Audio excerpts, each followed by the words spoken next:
Pada sore hari ini saya resmikan runway ketiga East Cross Connection Taxiway, Terminal 3, dan gedung VIP Bandar Udara Internasional Soekarno-Hatta.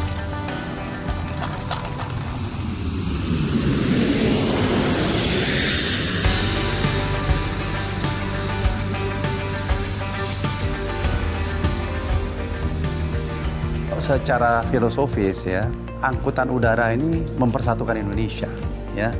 Yang namanya sila ketiga persatuan Indonesia itu ada di konektivitas dan dilakukan oleh Kementerian Perhubungan dan stakeholdernya.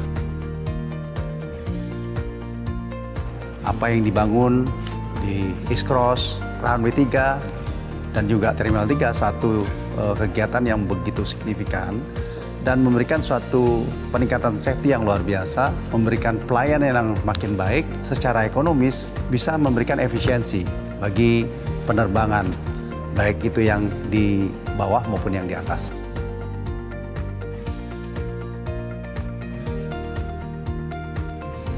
Kalau kita bicara tentang runway 3 atau landas pacu ketiga Bandara Internasional Soekarno-Hatta, runway ketiga ini tidak bisa dipisahkan, pengoperasiannya juga sekaligus dengan East Connection Taxiway. Runway ketiga ini hadir dan pertama kali dioperasikan secara komersial itu adalah pada saat 20 Desember 2019 yang lalu. Yang mana pada saat itu kita sedang menghadapi situasi penerbangan untuk Natal dan Tahun Baru.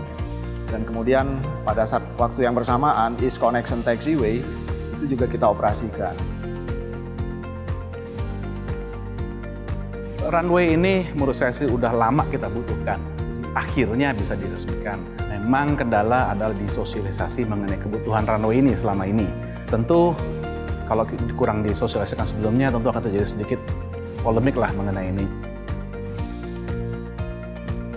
Landas pacu ketiga ini menjadi sesuatu yang sangat dibutuhkan karena memang ada beberapa hal yang harus dijaminkan dalam operasi bandar udara. Satu adalah kita bicara tentang safety. Ya, faktor safety ini di bandara ini menjadi sangat prioritas. Yang kedua, kehadiran runway ketiga dan East Connection Taxiway ini juga menambah capacity. Jadi kalau kita bicara bandara ini sebelum ada runway ketiga itu dioperasikan dengan 80+1 pergerakan pesawat dalam 1 jam. Dan yang ketiga, memberikan satu peningkatan efisiensi di dalam operasi maskapai. Tadinya kita mau mengoperasikan kedua runway itu secara independen, itu udah jelas memang terlalu dekat. Contoh, Dubai. Jarak antara dua runway itu hanya 350 meter. Bisa kok, sampai bahkan yang terbang itu A380. Jadi saya rasa kita tidak bisa hanya melihat dari satu sisi, kita juga lihat negara lain punya masalah seperti ini, solusinya seperti apa. Memang tidak mungkin kita terapkan dua landasan itu buat take off dan landing sekaligus. Tidak mungkin. Tetapi kan dengan mode operasi seperti itu, kapasitas pun menambah. Harapan kita ke depan, Soekarno-Hatta dengan nanti sebentar lagi akan hadir juga terminal keempat yang juga akan menambah kapasitas pergerakan penumpang kurang lebih 40-45 juta. Pada akhirnya nanti kita berharap di akhir 2024 Soekarno-Hatta udah siap dengan 100 juta pergerakan penumpang. Saya pikir dengan fasilitas yang ada ini cukup besar, jadi koordinasi yang detail dengan stakeholder harus ditingkatkan, ya, ke airnav, ke imigrasi, ke bea cukai, karena ini adalah satu tempat di mana pertama kali dan terakhir turis mancanegara yang di sini. Jadi ini koordinasi harus ditingkatkan. Yang kedua tentu meningkatkan SDM ya, karena kita makin dilihat oleh turis-turis mancanegara dan dengan persiapan SDM itu pasti membantu semua, baik itu safety, layanan dan sebagainya.